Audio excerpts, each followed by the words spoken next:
Hello दोस्तों, आज के वीडियो में मैं आपको बताऊंगा कि प्रकाश का परावर्तन और अपवर्तन, इस दोनों का मैं परिभाषा के साथ उसके जो सूत्र हैं, क्या क्या सूत्र है, उसको मैं आसानी तरीक़ा से आप लोग को बताऊंगा। और आपके जो आने वाले जो बोर्ड एग्ज़ाम है, यानी जो आपका 2023 में जो मैट्रिक बोर्ड का एग्ज़ाम होने वाला है, उसमें ये क्वेश्चन कन्फर्म इस बार आएंगे। बस आप मेरी वीडियो पर आखिरी तक बने रहें और मैं आपको एक सही सरल तरीक़ा से मैं बताऊंगा कि किस प्रकार से आप एग्ज़ाम में लिखोगे तो आपको नंबर अच्छे आएंगे। तो सबसे पहले मैं बताऊंगा प्रकाश का परावर्तन। किसका? प्रकाश का परावर्तन।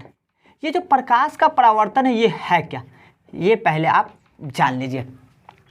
प्रकाश का परावर्तन करने का मतलब परावर्तन क्या? परावर्तन कहना पर के क्या है ना, ये अपवर्तन हो जाना। क्या? पर के वर्तन, वर्तन मतलब क्या? रिटर्न। परा और वर्तन यानी परावर्तन, यानी परा यानी कोई सतह, जो सतह एक साइड का क्या हो, रंगा हुआ, कोई किरण इस सतह पे परा और पर के रिटर्न हो गया, तो इस प्रक्रिया को क्या बोलेंगे? प्रकाश का परावर्तन बोलेंगे। क्या बोलेंगे? परा। अब पढ़ने का सतह से क्या हो, टकराकर लौट गया, तो इस पूरी प्रक्रिया को क्या बोलेंगे? प्रकाश का परावर्तन कहेंगे। तो अब इसको हम परिभाषा क्या लिखें, तो लिखिए जब प्रकाश की किरण, जब प्रकाश की किरण किसी सतह से, जो सतह क्या एक साइड का रंगा हो, किसी सतह से टकराकर लौटती है, टकराकर लौटती है, इस प्रक्रिया को क्या बोलते हैं? इस प्रक्रिया को प्रकाश का परावर्तन कहते हैं। क्या बोलते हैं? प्रकाश का परावर्तन कहते हैं। काफ़ी सरल परिभाषा, इसको आप आसानी से याद भी कर सकते हो और आप वीडियो देख रहे होगे तो आसानी से आपको याद हो चुका होगा। कहने का मतलब यानी प्रकाश की किरण परा और परा सतह से टकराकर लौट गया, जो सतह क्या हो, एक साइड का रंगा हो, यानी चमकीला सतह हो, साथ साथ एक साइड का रंगा हो, नहीं तो वो क्या होगा, वो अंदर से प्रवेश और फिर रिटर्न नहीं हो पाएगा आप किरण। तो कहने का मतलब जब प्रकाश की किरण किसी सतह से टकराकर लौटती है, इस प्रक्रिया को प्रकाश का परावर्तन करते हैं। अब इसके नियम क्या? इसके दो नियम है। कितने नियम है? दो नियम है। कहने का मतलब कि प्रकाश अपवर्तन परावर्तन के दो नियम है। कितने नियम है? दो नियम है। अब इस नियम को आप जानें। जो परावर्तन है, इसके दो नियम है। सबसे पहला नियम, वो नियम क्या है कि जब आने वाली किरण को क्या बोलते हैं? आपतित किरण। सतह से टकराकर लौटते उसे बोलते हैं परावर्तित किरण। और आपतित किरण सतह के जिस बिंदु पर टकराती है उस पर खींचा गया लंब अभिलंब, ये अभिलंब हो गया, ये टकराकर लौट यानी परावर्तित किरण, और ये आने वाली किरण आपतित किरण। कहने का मतलब ये क्या है? सतह है। क्या है? सतह। तो पहला नियम बोलता है कि जब प्रकाश की किरण यानी आने वाली किरण आपतित किरण और साथ साथ टकरा कर लौटने वाली किरण परावर्तित किरण और आपतित किरण सतह के जिस बिंदु पे टकराती है उस पर खींचा गया लंब अभिलंब, तीनों एक ही सतह में होते हैं। कितने? देखिए एक ही सतह पे है तीनों। क्या? आपतित किरण, परावर्तित किरण, अभिलंब, तीनों क्या एक ही सतह पे होते हैं। ये पहला नियम क्या कहता है? पहला नियम क्या बोलता है? पहला नियम बोलता है कि आपतित किरण समझे, आने वाली किरण को बोलते हैं, कॉमा परावर्तित किरण और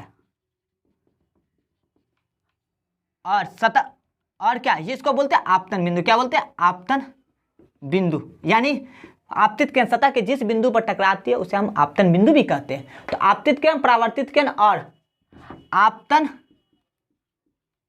बिंदु पर खींचा गया लंब एक ही सतह पर होते हैं। क्या होते हैं? एक ही सतह पर होते हैं। आप इस प्रकार से लिख दीजिए कि आपतित किरण, परावर्तित किरण और आपतन बिंदु पर खींचा गया लंब, जिसको हम अभिलंब बोलते हैं, तीनों एक ही सतह पे होते हैं। क्या होते हैं?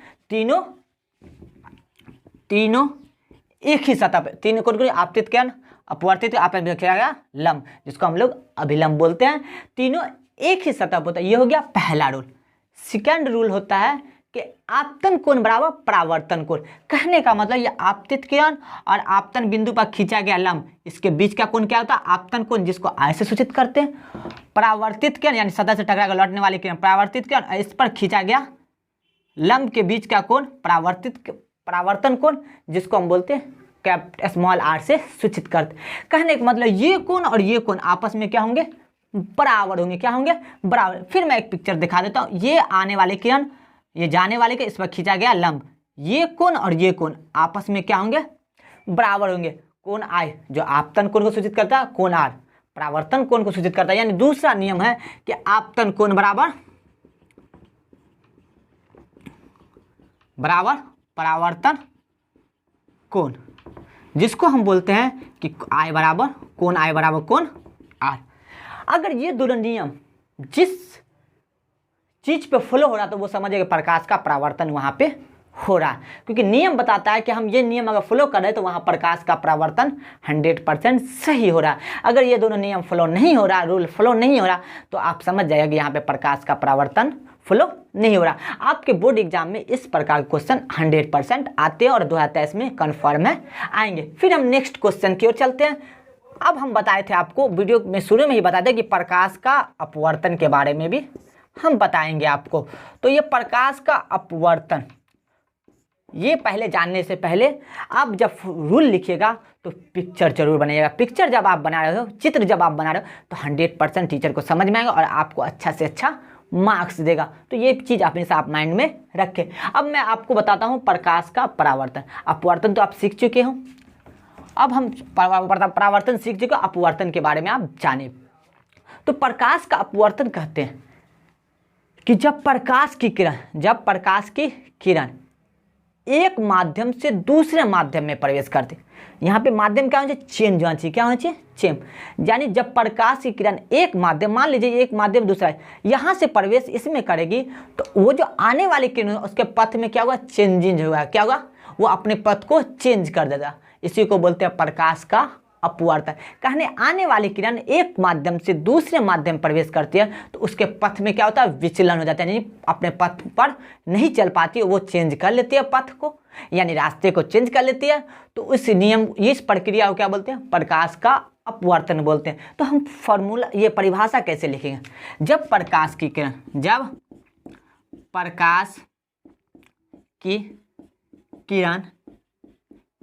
एक माध्यम से, एक माध्यम से दूसरे माध्यम, यहाँ पे माध्यम चेंज होना चाहिए, ठीक है। अगर हवा है तो वहाँ पे जल, हवा है तो हवा नहीं होगा, माध्यम दोनों अलग अलग होगा। जब प्रकाश की किरण एक माध्यम से दूसरे माध्यम में प्रवेश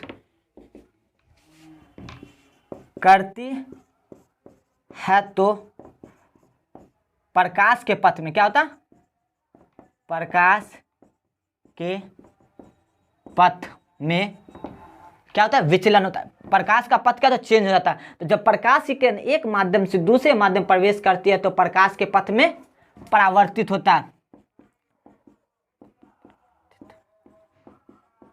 है।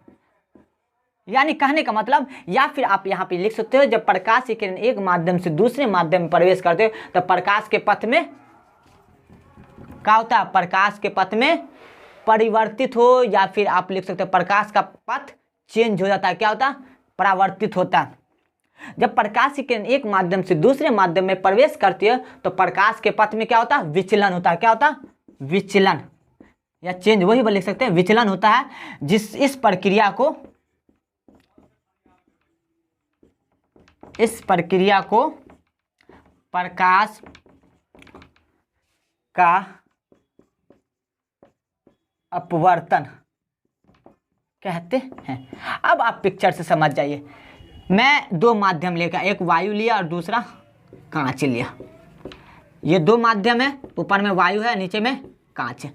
अब प्रकाश की किरण वायु से आ रही है, वायु से आई, वायु से आने के बाद जब देखिए दोनों के पथ में का बीच का एक सिरा है तो आई, तो अब यहाँ पे जो एक लाइन खिंचाया, क्या खिंचाएगा? जिसको हम लोग अभिलंब बोलते, खिंचाएगा।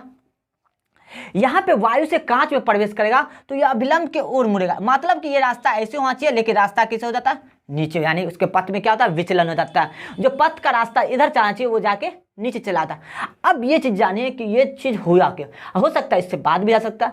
तो सबसे पहले जानिए माध्यम, एक होता है सघन माध्यम, एक होता है विरल। सघन और विरल ये दोनों के डिफरेंस में थोड़ा सा बता रहा हूँ, फिर मैं आगे वीडियो में ये चीज़ को बताऊँगा। सघन से जब विरल में प्रवेश करेगा तो वो अभिलंब से दूर भागेगा। सघन से विरल में प्रवेश करेगा तो अभिलंब से दूर भागेगा, लेकिन विरल से सघन में प्रवेश करेगा तो अभिलंब के पास आएगा।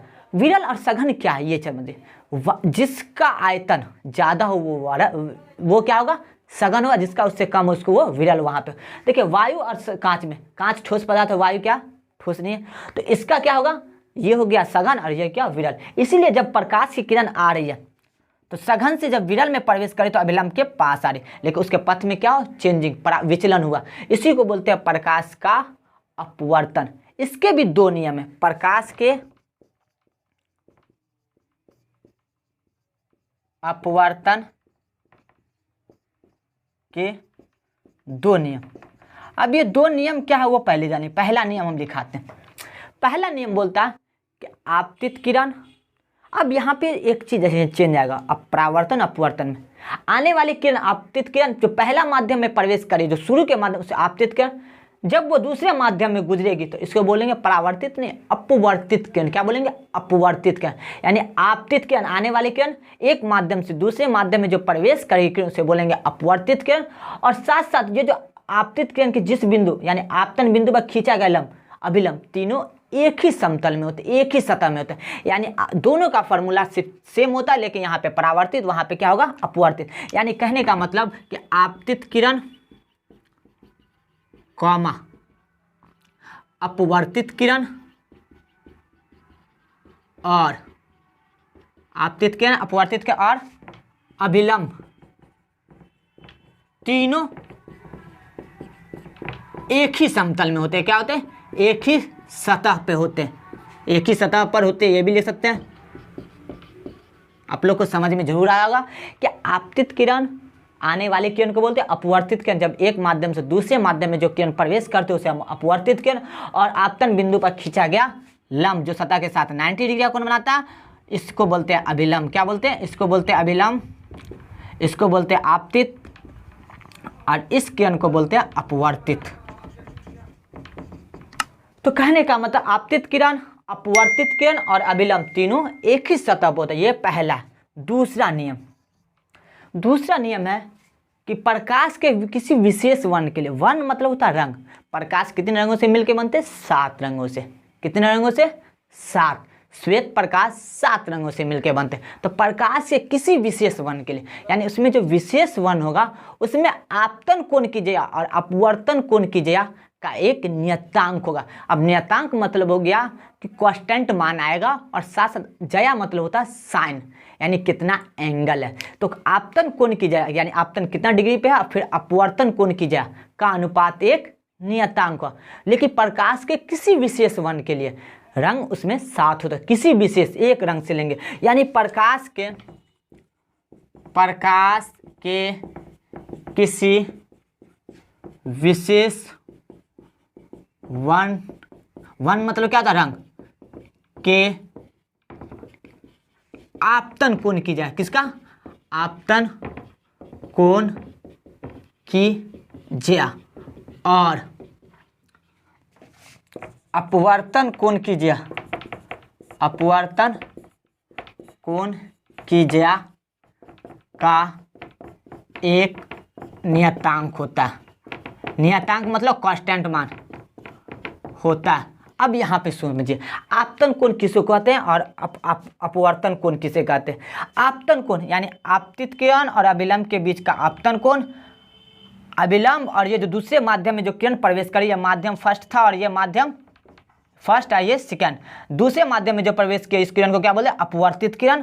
तो इस दोनों यानी अभिलंब और अपवर्तित किरण के बीच का कोण आपतन अपवर्तन कोण, अपवर्तित किरण और अभिलंब के बीच का कोण अपवर्तन कोण, और आपतित किरण अभिलंब के बीच का कोण आपतन कोण।